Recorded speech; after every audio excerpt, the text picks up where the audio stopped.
Guerre du M23, des villages effacés sur la carte lors des affrontements dans le territoire de Masisi, tout comme dans le territoire de Rutshuru. Rappelons qu'ils ont attaqué et incendié toutes les maisons dans les villages de Nyarubande, Busesa, Bunyerera, Ruvumu et Karere. Ces paysans se retrouvaient dans les villages à la recherche de la nourriture pour nourrir leur famille. Témoignage d'un sinistré de la localité de Kitunda, groupement Kihondo, chefferie de Bwito en territoire de Rutshuru, où plus de 1000 maisons ont été incendiées du samedi 21 au mardi 24 juin 2025. Dans le territoire de Masisi, des maisons, écoles, postes et centres de santé, églises des villages de Shandjikiro, Ngambi et Buhimba ont été complètement incendiés, ne laissant derrière eux que les ruines. Doha. La délégation de l'AFC M23 est arrivée à Doha ce mardi pour le dernier virage, probablement des négociations entre le mouvement rebelle de l'AFC M23 et le gouvernement congolais. Après l'accord de paix signé entre la RDC et le Rwanda, sous la facilitation de Washington, des observateurs estiment que Doha devrait s'accélérer pour permettre la mise en œuvre effective de l'accord de paix entre Kinshasa et Kigali, considéré selon les Nations Unies comme pilier de l'AFC M23. Nous avons empêché et mis fin à une guerre entre l'Inde et le Pakistan. L'OTAN est désormais à 5% pour la première fois. Un accord de paix entre la RDC et le Rwanda, une guerre de 12 jours qui s'est terminée par une opération américaine que nous étions le seul pays au monde à pouvoir mener, et espérons-le, un accord de paix entre l'Azerbaïdjan et l'Arménie très bientôt. Le Moyen-Orient tout entier et ses infrastructures ont le potentiel de changer grâce à la Syrie et au Liban. Et cela ne fait même pas 6 mois, sec Rubio. RDC.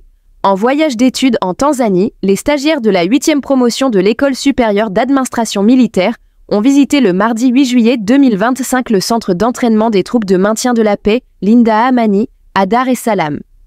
Après l'étape de Dar es Salaam, la 8e promotion de l'ESAM poursuivra dès ce mercredi son voyage d'études à Zanzibar. En voyage d'études à Tanzanie, le stagiaire de la 8e promotion de l'École supérieure d'administration militaire ont visité le mardi 8 juillet 2025 les centres d'entraînement des troupes de maintien de la paix, Linda Amani. À son arrivée, la délégation a été accueillie par le général Georges Chongari, commandant du centre. Immédiatement après, le colonel Moulichi, directeur de l'instruction du centre, a briefé ses visiteurs sur l'organisation, le fonctionnement et les missions de cette structure avant l'exercice habituel de questions-réponses.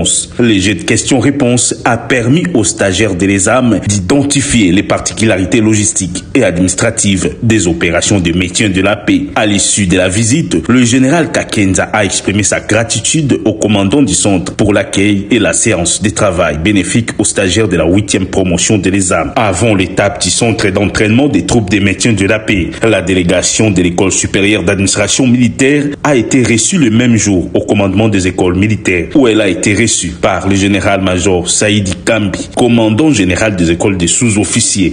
Moi, général, je suis très ému depuis vendredi quand nous sommes arrivés. L'accueil et l'ambiance aussi paternelle que nous avons rencontrée témoignent que nos deux pays sont vraiment des pays frères.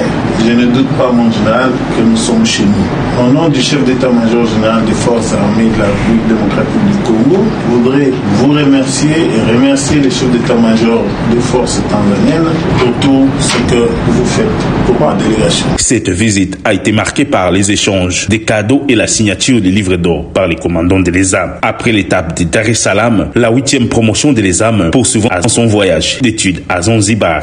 Afande General, gadi rasmi ya mapokezi iliyoandaliwa na jeshi la ulinzi la wananchi wa Tanzania. Une réunion paritaire s'est tenue ce mardi 8 juillet entre les exécutifs provinciales conduit par son Excellence Monsieur le Vice-gouverneur représentant personnel et son Excellence Monsieur le gouverneur empêché avec le banc syndical dans lesquels nous avions échangé autour de questions majeures qui rongent l'administration urbaine, notamment la question de rémunération du personnel tant administratif que politique. Les exécutifs provinciales, après avoir ramassé tous les désidératas du banc syndical, a résolu résoudre ces problèmes tant soit peu pour soulager la misère du personnel de la ville. Et c'est ainsi qu'à partir d'aujourd'hui, il a été résolu que la paye du personnel de l'administration urbaine sera déclenchée demain mercredi 8 juillet. Les opérations sont en cours. Déjà à partir de demain, tout le personnel sera en possession de ses droits. Voilà pourquoi, au nom de l'intersyndicale et toute la synergie, nous avions réitéré nos remerciements le plus sincère et franc aux membres des exécutifs provinciaux pour cet acte de bonne foi qu'ils ont pu manifester. Parce que, comme vous le savez bien, le banc syndical a toujours cherché à tout prix et qui est un cadre de dialogue et concertation franc, pour lequel aujourd'hui il a été accepté par les exécutifs provinciaux qu'à partir d'aujourd'hui, il serait vraiment en mesure de mettre en place un droit de concertation. Et c'est ainsi que nous demandons à tous les agents de l'administration publique urbaine qui étaient touchés par le communiqué que nous avions fait, pour lesquels ils réclamaient leurs droits, nous leur demandons à l'apaisement et les invitons à vaquer librement à leurs occupations en attendant que nous puissions communiquer une rencontre avec eux dans le cadre de la restitution de nos échanges auprès de toute l'administration publique urbaine. L'exécutif provincial a pris en compte les désirata du personnel et je vous informe que les agents seront payés et les 3 mois sur les 8 mois qu'acquise le personnel urbain.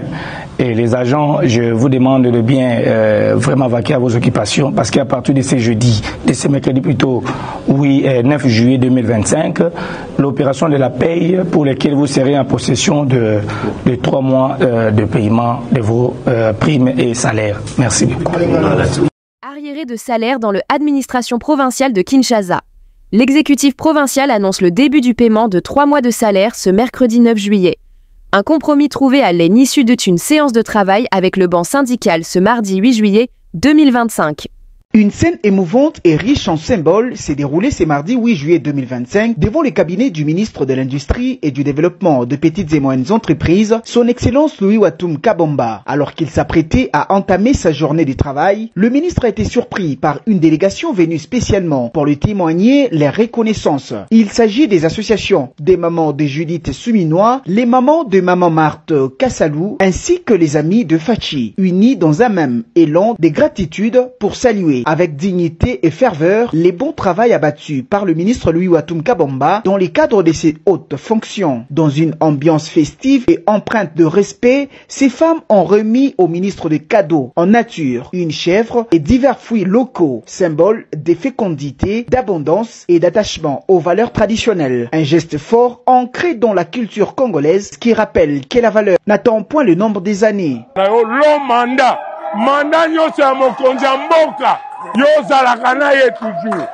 Que Dieu vous accompagne, son excellence.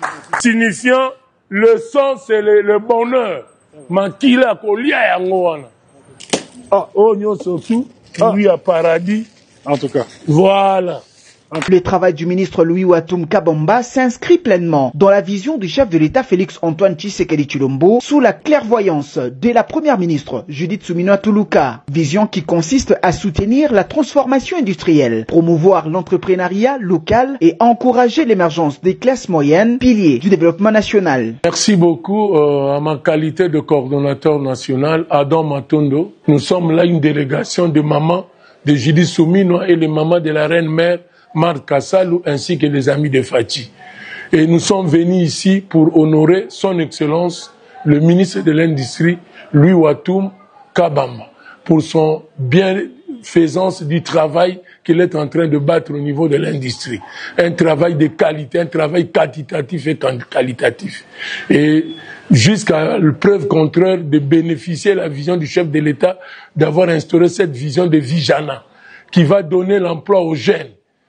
Et c'est ça qui fait l'importance de cette vision, parce que si aujourd'hui les jeunes trouvent du travail, il n'y aura plus de délinquants dans notre pays.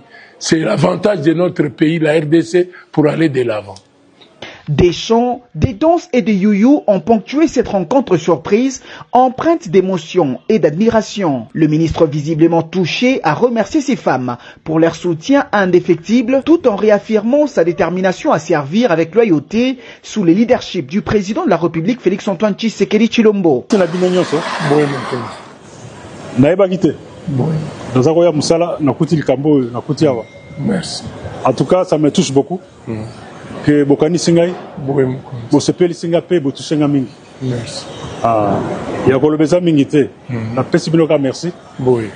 Tout ça, Mélanzambe, Asungabiso. Oui, mon compte. Tout ça, la Moussala, Totombolekolo. Un hommage vivant qui témoigne que la proximité, l'action concrète et la rigueur dans les services publics ne passent jamais inaperçus.